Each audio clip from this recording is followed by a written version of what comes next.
ഒരു കാര്യം വളരെ വ്യക്തമാണ്. ഞങ്ങൾ ഞങ്ങളുടേതായ നിലപാട് വ്യക്തമാക്കിയിട്ടുണ്ട്. അത് PM ശ്രീയെ സംബന്ധിച്ചിടത്തോളം ഒരു സംശയമുള്ളതല്ല, ഞങ്ങൾ ആ നിലപാടിനോട് യോജിക്കുന്നതല്ല.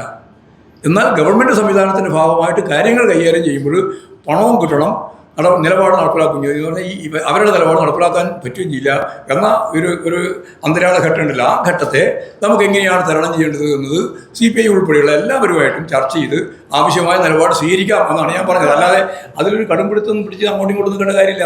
കൂട്ടായിട്ടുള്ള മുന്നണിയും ചർച്ച ചെയ്യണം, അതിൻ്റെ ഭാഗമായിട്ട് കാര്യങ്ങൾ ചർച്ച ചെയ്യേണ്ടി വരും.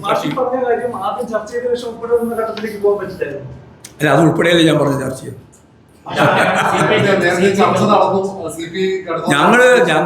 ഞങ്ങളൊക്കെ ആയിട്ട് എത്രയോ പ്രാവശ്യം ചർച്ച നടത്തിയിട്ടുള്ള മുമ്പ് തന്നെ.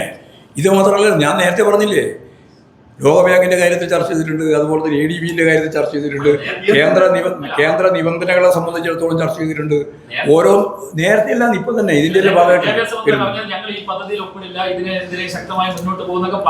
അതെ അതെ അങ്ങനെയാണ് നിന്നത് ഇതുവരെ. അപ്പോൾ ഭരണപരമായ കാര്യങ്ങൾ എന്താണെന്നുള്ളത് മന്ത്രിയോട് കൂടി ചോദിച്ചാൽ കൃത്യമായിട്ട് നിങ്ങൾക്ക് പറഞ്ഞില്ല. ഞാനിതിലിപ്പോൾ ഒന്നിനെയും ഏതെങ്കിലും തരത്തിൽ നിഷേധിക്കാനോ ഏതെങ്കിലും തരത്തിൽ അംഗീകരിക്കാനോ അല്ല പുറപ്പെടുന്നത്. നമുക്ക് മുഖ്യമന്ത്രി ഉൾപ്പെടെ എല്ലാവരും വന്ന് ഇടതുപക്ഷ ജനാധിപത്യ മുന്നണി എന്ന രീതിയിൽ ഈ കാര്യങ്ങളെല്ലാം വിശദാംശങ്ങളാകെ ചർച്ച ചെയ്ത് കാര്യങ്ങൾ തീരുമാനിച്ച് മുമ്പോട്ടേക്ക് പോകാമെന്നാണ്.